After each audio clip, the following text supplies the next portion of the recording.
नमस्कार दोस्तों, आशा करता हूँ आप सब लोग कुशल-मंगल होंगे। तो दोस्तों आज मैं आपके सामने कई सवाल लेकर आया हूँ, मकर संक्रांति से रिलेटेड, मकर संक्रांति से जुड़े। तो पहला सवाल ये है कि हम लोग मकर संक्रांति पे पतंग क्यों उड़ाते हैं? और हम लोग मकर संक्रांति पे हमारे माता-पिता घर में खिचड़ी ही क्यों बनाना पसंद करते हैं? हमने अपनी जब भी हम बड़े हो रहे थे, हमने देखा माता-पिता खिचड़ी बनाना पसंद करते हैं। इस दिन से जुड़ी क्या बात है कि इस दिन लोग दान देना पसंद करते हैं? और क्या इसके साथ कोई पौराणिक बात भी जुड़ी हुई है? क्या सूर्य देवता से भी इसका कोई लिंक है? क्योंकि हमने नोटिस करा होगा कि मकर संक्रांति यानी कि 14 जनवरी के बाद से हल्की-हल्की गर्मी होनी शुरू हो जाती है, प्रारंभ हो जाता है, राइट?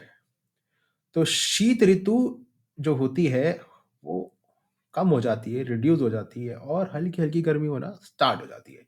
आप चारों तरफ देखेंगे फूल ही फूल खिलने लग जाते हैं मकर संक्रांति के आसपास। तो बहुत सारी बातें हैं दोस्तों जुड़ी हुई जिसके ऊपर आज गौर फरमाएँगे और इससे रिलेटेड जो हमारे ग्रंथों में, हमारे शास्त्रों में और हमारे पुराणों में और जितनी भी हमारी माइथोलॉजिकल स्टोरीज़ हैं, आई wouldn't call it mythological. Mythology वो होती है जो मिथ से रिलेटेड हो। पर ये आपको एक सवाल देता हूँ मैं, हमारे यहाँ पे मकर संक्रांति सदियों से मनाई जा रही है। सदियों से सूर्य का हमें मालूम है कि साइकिल क्या है, कब उसके आसपास शनि होता है, राइट? तो आज थोड़ा गौर फरमाते हैं।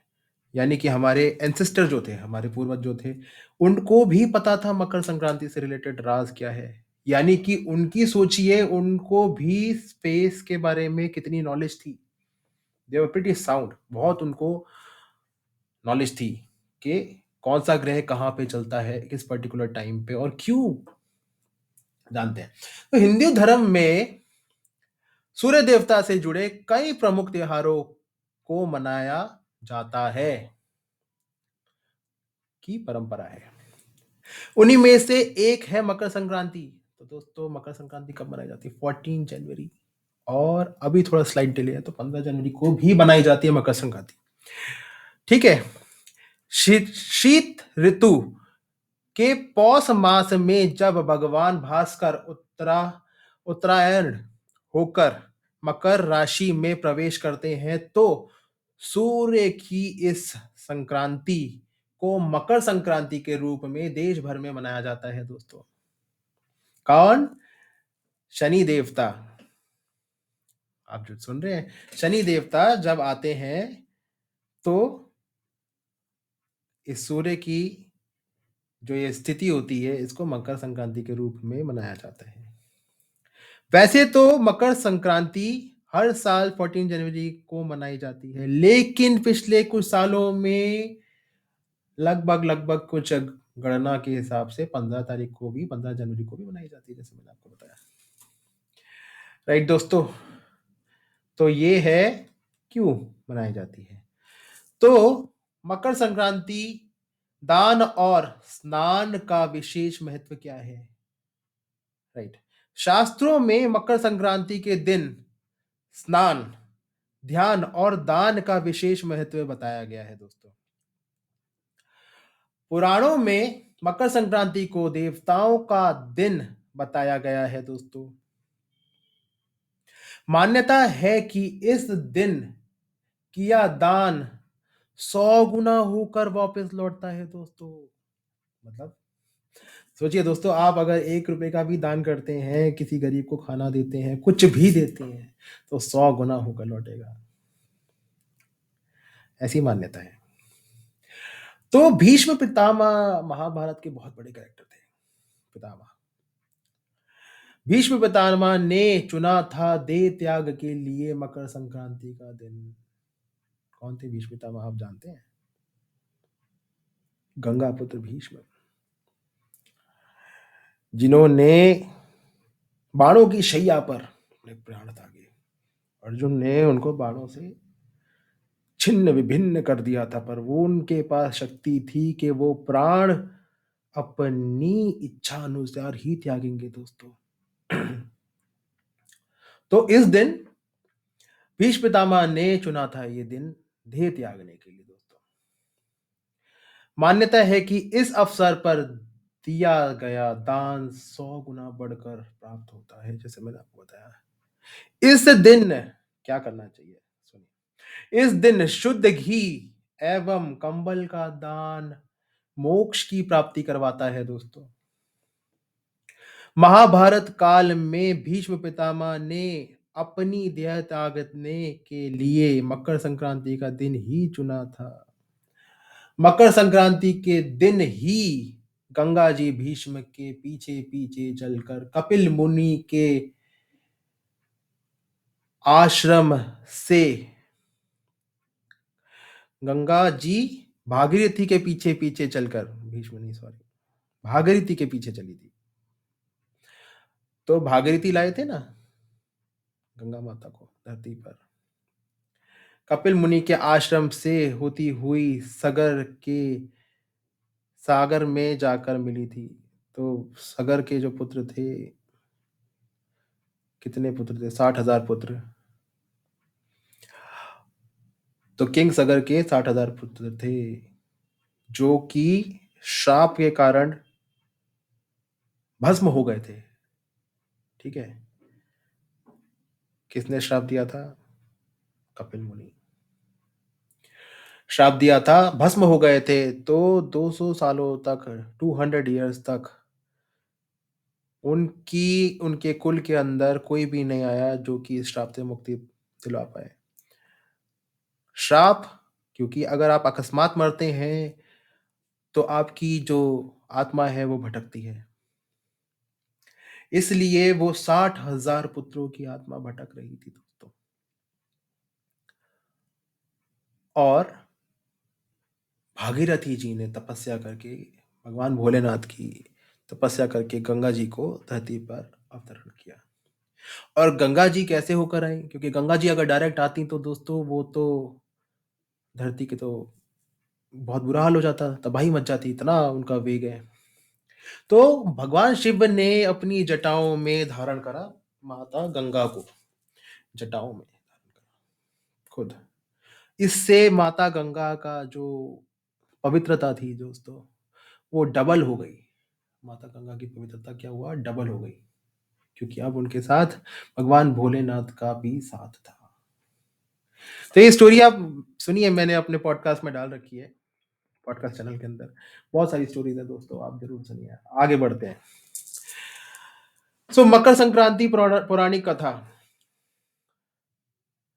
श्रीमद् भागवत एवं देवी पुराण के मुताबिक शनि महाराज का अपने पिता से वैर भाव का एक तरह से बैर भाव था। ठीक है, क्योंकि सूर्य देव ने उनकी माता छाया को अपनी दूसरी पत्नी संज्ञा के पुत्र यमराज से भेदभाव करते देख लिया था, इसलिए उनका वैर था। इस बात से नाराज होकर सूर्य देव ने संज्ञा और उनके पुत्र शनि को अपने से अलग कर दिया था दोस्तों। ठीक है, क्यों अलग हुए थे? इससे शनि और छाया ने सूर्य देव को कष्ट रोग, कौन सा? कष्ट रोग नहीं, कुष्ठ रोग। कुष्ठ रोग होता है ना, स्किन के ऊपर एलर्जी हो जाना, कुष्ठ रोग मतलब स्किन प्रॉब्लम। कुष्ठ रोग का श्राप दे दिया था दोस्तों। किसको? सूर्य देव को कुष्ठ रोग का श्राप दे दिया था। अब सोचिए भगवान लोग कितने पावरफुल होते हैं। तो मकर संक्रांति और यमराज की तपस्या, क्या रहस्य है?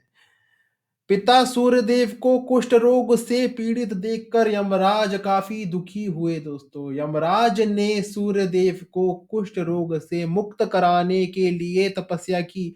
तो बेटा भी अपने पिता के लिए तप करता है, यम है हम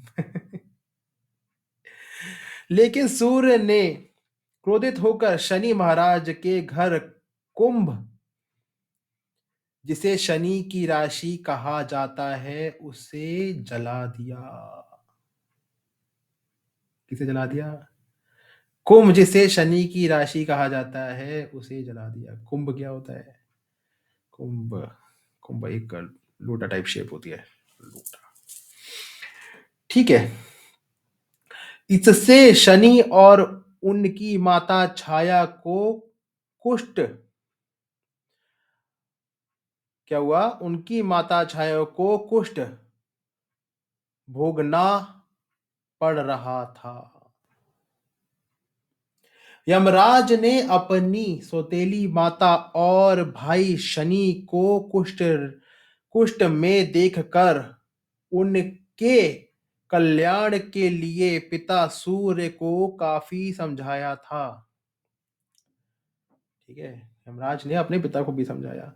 तब जाकर सूर्य ने शनि के घर कुंभ में पहुंचे। सूर्यदेव तब जाकर शनि के घर कुंभ में पहुंचे। तो ये थी इससे जुड़ी कहानी दोस्तों। शनि का बैर था सूर्य के साथ, इस वजह से ये सारी की सारी कहानी हुई। तो इस टाइम पे सूर्यदेव शनि के सबसे पास होते हैं दोस्तों। ये बहुत बड़ा रहस्य है और ये हमारे एंसेस्टर्स जानते थे। क्या? सूर्यदेव शनि के बिल्कुल पास होते हैं इस टाइम पे। कब? 14 जनवरी के पास साइकिल पूरा होता है। मकर राशि में हुआ सूर्य का प्रवेश, क्योंकि प्रवेश हो गया तो आगे बढ़ते हैं। कुंभ राशि में सब कुछ चला हुआ था। कुंभ राशि में क्योंकि सब कुछ चला हुआ था, जो कि मैंने बताया आपको, जला दिया गया था। उस समय शनि देव के पास तिल के अलावा कुछ नहीं था, इसलिए उन्होंने काले तिल से सूर्य देव की पूजा करी। शनि देव ने फाइनली सूर्य देव की पूजा करी, क्योंकि उन्होंने कुंभ को जला दिया था। ठीक है, क्योंकि अब कुंभ भी जल गया तो अब कुछ बचा ही नहीं। ठीक है, कुंभ हैज ऑल द अनाज एंड ऑल, अनाज होता है कुंभ में, लोटा टाइप शेप में। तो सारा राशन खत्म, तो अब तिल से उनकी पूजा करी।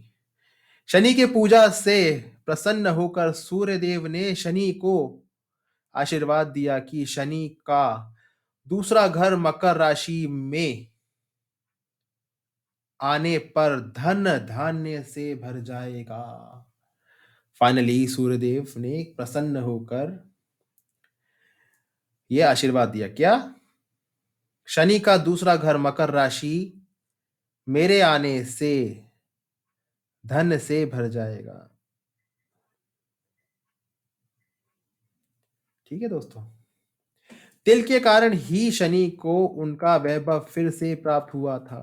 कि तिल की पूजा क्यों होती है शनि देव की, आपको पता चला अब?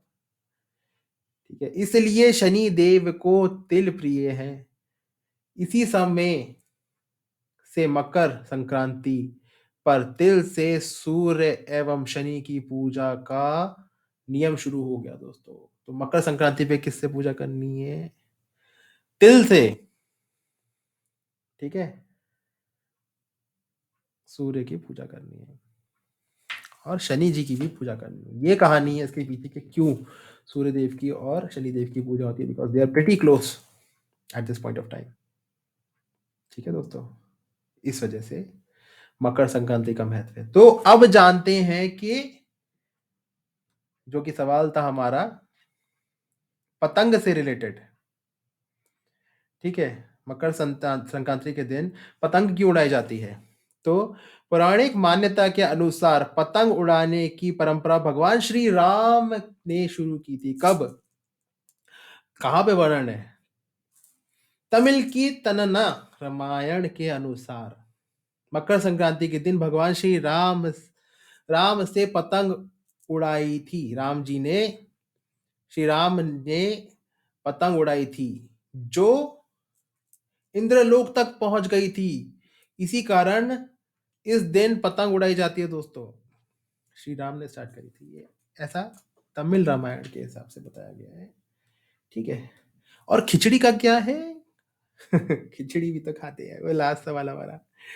तो ज्योतिषाचार्य ने बताया कि धार्मिक मान्यताओं के अनुसार मकर संक्रांति की खिचड़ी, चावल, काली दाल, हल्दी, मटर और हरी सब्जियों का विशेष महत्व है।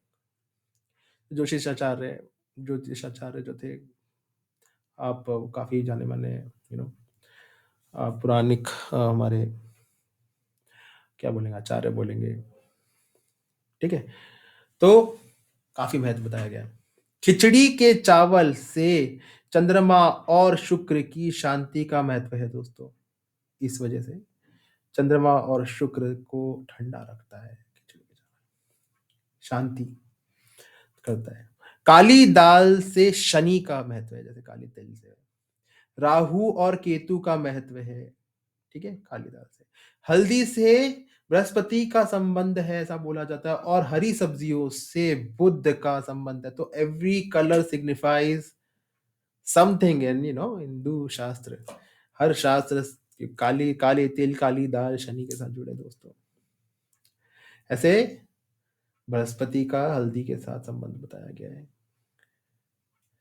तो जाना आप लोगों ने दोस्तों कि हम लोग मकर संक्रांति के दिन पतंग क्यों उड़ाते हैं, खिचड़ी क्यों खाते हैं, पूजा क्यों करते हैं, काले तिल से पूजा क्यों होती है, और काले तिल से ही क्यों होती है, और भगवान शनि भगवान और सूर्य भगवान का क्या क्या स्टेटस होता है, और कौन सी राशि में इसका सबसे ज्यादा पास होते हैं इस वक्त भगवान। तो आशा करता हूँ दोस्तों आपको आज की ये सारी जानकारी अच्छी लगी होगी, और ऐसी ही अच्छी अच्छी वीडियोस देखने के लिए प्लीज़ सब्सक्राइब माय चैनल।